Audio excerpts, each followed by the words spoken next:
Hey kids, it's Mr. Fly here, hope you're well. Now, I'm fortunate enough to own and run 6 motorcycles. Well, technically 5 motorcycles, plus Mrs. Fly's there, but I look after the sort of admin and finances, let's put it that way. Anyway, at this time of year, I often like to do a little bit of a tot-up to try and work out how much each of the bikes has cost me, just to keep a little, eye on if things are getting out of control or whatever. So I thought it might be of interest to you to see some of those figures, and also some of the surprises that may come out of that. So if you want to know how much it costs to run my fleet of bikes a year, stick around and stay tuned.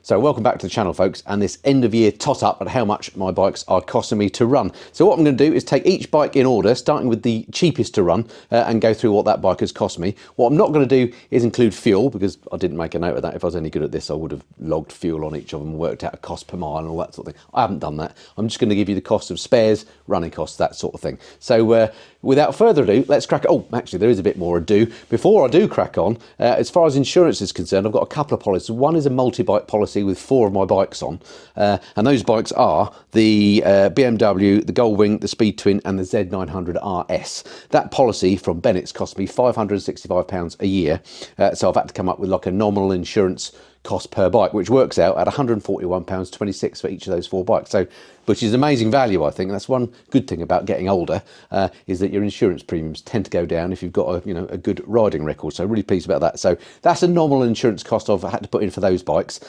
Where it's not that cost, then I'll say. Anyway, let's crack on. Starting off with the cheapest bike to run this year.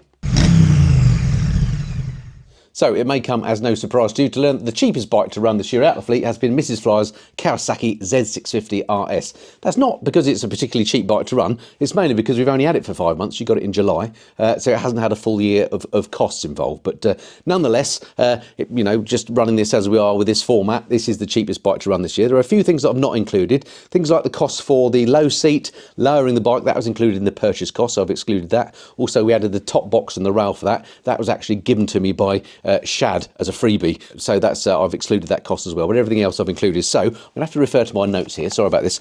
Basically, the cost for this, tax, £8.13 a month. First service was £158. We shortened the side stand, that cost us £108. So the total cost, excluding fuel, for this bike this year has been £573.65. That is only for 5 months, so 573 quid for this bike for 5 months. We'll see how it does next year. All right, on to the second bike.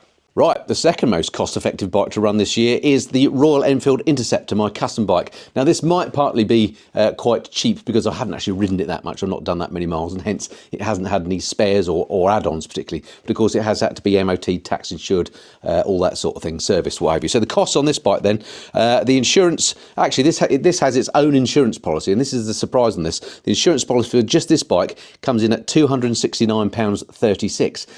Given it's a relatively cheap bike, it's so expensive because of all the modifications I've had done, and I had to declare those to the insurance company. So £270 thereabouts for insuring this, compared to £141 for each of my other bikes on a multi-bike policy. So that's of interest, I thought. Anyway, tax on this, £97 for the month, for the year, sorry.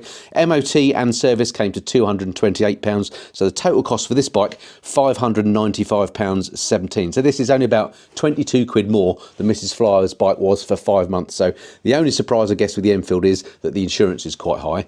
I guess it's not a surprise, it's a custom bike. All right, number 3 on the list might be a surprise to you though, because the next cheapest bike to run this year has been my Honda Goldwing, and I've done quite a lot of miles on this as well. And it is an absolute beast of a bike, of course, and by far the most expensive bike in my collection. If you want to buy a new one of these, you're looking at about 32 grand, an expensive bit of kit. Anyway, cheap to run, it turns out, this year anyway.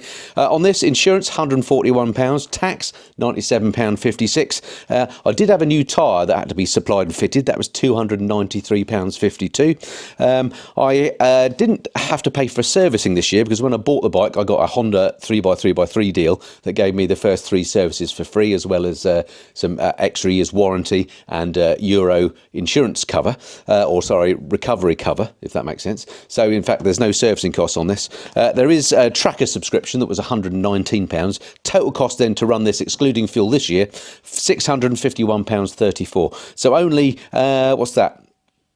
60 quid more than the Enfield for this incredible bike. So that is a bit of a surprise. Goldwing, nice and cheap to run this year. We'll see if it's the same next year. Right, number 4 on the list is the Triumph Speed Twin. This is the 4th most expensive bike to run this year. So insurance again, £141, tax again, £97. I had 2 Michelin Road 6s supplied and fitted, £233 for those, so that was an expensive ad. MOT was £30, servicing £175. Add that lot together, you get £737. So this £737 compared to $651 for the Goldwing. Right, next up, the 5th most expensive bike to run this year has been my Kawasaki Z900 RS. Can't quite get over there, so sorry about you can't see it very well. Cost for that one, tax again, £97, insurance £141 again. Again, I had 2 Michelin Road 6s fitted on there, £233, fitting was £60. I had the Delcovic exhaust headers. I bought those, they were £309, cost me 60 quid to get them fitted. I had a service on it, which was £143.60, bringing the total cost to running that bike this year, excluding fuel, to £1,044.42. Sounds quite expensive when it gets into the thousands, doesn't it? But the big cost this year on that was those Delcovic exhaust headers. That's a one-off cost. It was well worth it, by the way. It's just transformed the bike. I won't be doing that again. I expect next year that bike will be a little bit lower down the rankings. Which brings me to the most expensive bike I've got to run this year, and that is, quite surprisingly, the BMW R1200 GS. I'm surprised about this. Haven't done that many miles on her, but I have done a few mods, and that's why the price has gone up, I guess. So insurance and tax, same as before, £141 and £97 for the tax. Annual service on this, £171.23. Then I had some investigations into the odd engine light that I had coming on. Do you remember that? That cost me £136 just to do the investigations. I then ended up buying something called a Servo Buddy, which I fitted myself. That's £55. I fitted some new crash protectors. They were £257.99 for the crash bars and £60 to fit. These driving lights were an absolute bargain at £15.90, fitted them myself. MOT for the bike, 30 quid.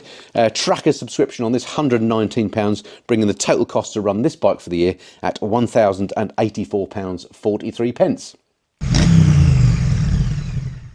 So after all that, what do I learn then? What's my summary of doing that little exercise? Well, first off, the total cost for running all the bikes were £4,686.48 for the whole year, across the whole lot, which, although it sounds like a lot of money, actually I don't think it's too bad, given that is 6 roadworthy, fully up-to-date vehicles. In comparison, my car, for example, has cost me well over £5,000. Now, it is a Range Rover I'm talking about, and it does have all sorts of issues, as all Range Rovers do. But nonetheless, I think, 6 bikes on the road for less than £5,000 isn't too bad, is it? It'd be interesting to see how it compares with your experiences. The other things, in terms of surprises, was, I think, how cheap the Wing is to run compared to the compared to the BMW this year. I mean, it was basically half the price of the BMW. It would be great if I could do a per mile cost. Maybe I'll do that next year, and maybe also it'd be interesting to add up the fuel as well. Well, that makes it a whole different exercise. So yeah, that was quite interesting. I thought that basically I can run all these bikes for the cost of running one car. Anyway, hope that was of some interest to you. Let me know if it was, and I'll do the same next year, and we'll see what's moved up and down the rankings. All right, that's it for now. Till next time, this has been the Mr. Fly. Cheerio.